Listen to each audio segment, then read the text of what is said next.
tama yung sinasabi ni Presidente that you're a false crusader of truth. Hindi ka tunay. Dahil kung tunay ka, hindi ka ma-involve sa ganito. Kahit sa impyerno, haharapin ko siya. I'm very willing to face her fair and square.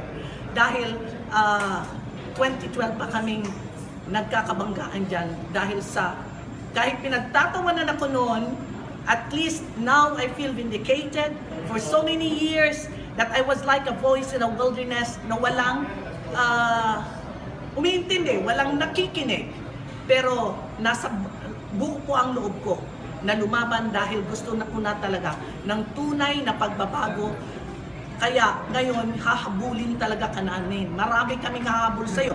Eto pa, Senator De Lima, anong ginawa mo sa 5 whistleblower from Zamboanga na ang ini-expose yung Seriles clan doon?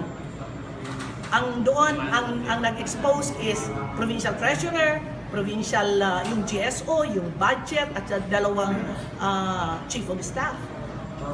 Inikot-ikot mo lang yung mga 5 taong kawawa, pero yun pala, side ka sa Seriles, kaya nag-number 1 ka sa Zamboanga del Sur. Dahil doon, yun lang ang sasabihin ko.